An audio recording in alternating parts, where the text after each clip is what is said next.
خدا را تعویذ گنڈوں کی بدعقیدگی سے مسلم دنیا اپنے آپ کو نکالے. یعنی اس سائنسی دنیا میں،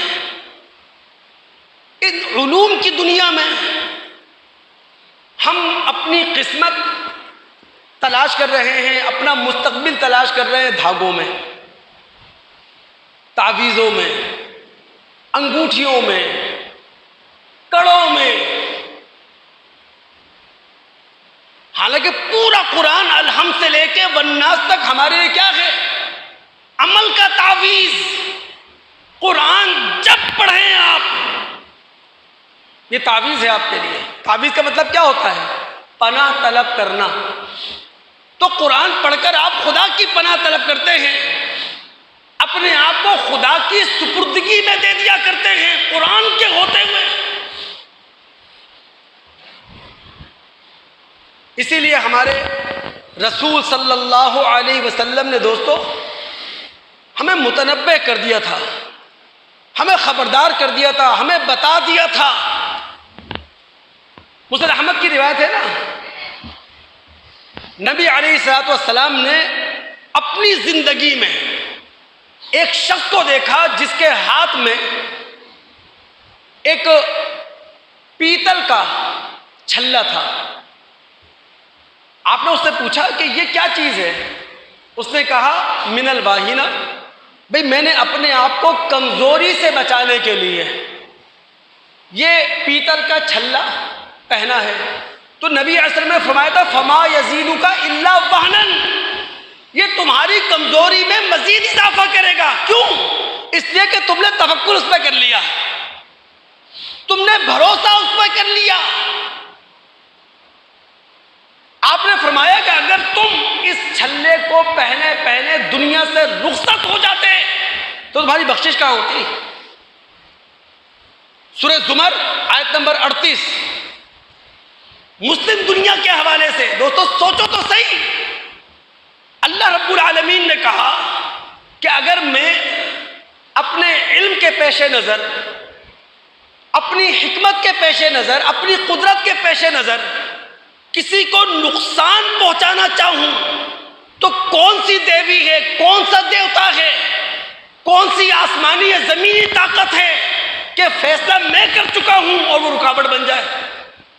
حل ہن کاشفات ضرہ. اور پھر خالق فرماتا ہے کہ اگر میں اپنے علم، اپنی حکمت، اپنی قدرت کے پیش نظر کسی کو اپنی رحمت کے دامن میں لینا چاہوں، کون سی دیوی، کون سا دیوتا، کون سی آسمانی اور زمینی طاقت ہے؟ حل ہن ممسکات رحمتہ، جو میری رحمت کو روک لے.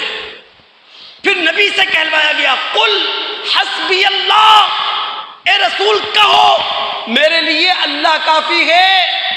وعلیہ فلیتوکل المؤمنون، اور مومنوں کو کس پہ بھروسہ کرنا چاہیے؟ بھروسہ کرنے والوں کو کس پہ بھروسہ کرنا چاہیے؟ اللہ پر. ابن مسعود رضی اللہ تعالیٰ عنہ، ابو داؤد کی روایت ہے، انہوں نے اپنی بیوی کی گردن میں ایک دھاگا دیکھا. انہوں نے پوچھا کہ یہ دھاگا تم نے اپنی گردن میں؟ انہوں نے کہا جناب اس دھاگے پر دم کیا گیا ہے. انہوں نے وہ دھاگا توڑ دیا اور پھر ان کے الفاظ ہیں ان الرقا والتمائم والطیول شرک، یہ مشرکانہ دم جھاڑا، یہ تعویذ گنڈے اور یہ کسی کو پا لینا، کسی کو اپنے سے دور کر دینا، گنڈا کرنا، یہ سب شرک ہے. ہم حیرت ہوتی ہے جتنی بھی ترقی یافتہ دنیا ہے یا ترقی یافتہ ممالک ہیں، کیا انہوں نے ترقی ان دھاگوں کے ذریعے حاصل کی ہے،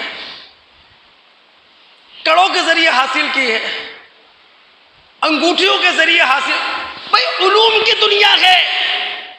جو قوم، جو شخص علم کے گھوڑے پر سوار ہوگا وہی دنیا کا امام ہوگا، وہی دنیا کا لیڈر ہوگا. ہمیں تو اللہ کا شکر ادا کرنا چاہیے ہمارے نبی محمد الرسول اللہ صلی اللہ علیہ وسلم پر قرآن نازل ہوا اور اللہ تعالیٰ نے اپنی حفاظت میں رہ کر قیامت تک کے لیے اس قرآن کو محفوظ کر دیا. یہ ہے ہمارا مستقبل، یہ ہے ہمارا حال. اس سے ہم بیگانہ ہیں. وہ جو ابن ابی حاتم میں حذیفہ رضی اللہ تعالیٰ عنہ کی روایت آتی ہے، انہوں نے ایک شخص کے ہاتھ میں دیکھا، اس کے ہاتھ میں دھاگا تھا من الحمہ. وہ اس نے اپنے آپ کو بخار سے بچانے کے لیے، بیماری سے بچانے کے لیے باندھ رکھا تھا. فقطعہ، ظاہر حذیفہ رضی اللہ تعالیٰ عنہ نبی علیہ الصلوۃ والسلام کے شاگرد رشید ہیں.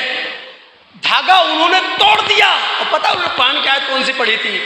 وَمَا يُؤْمِنُ أَكْثَرُهُمْ بِاللَّهِ إِلَّا وَهُمْ مُشْرِكُونَ.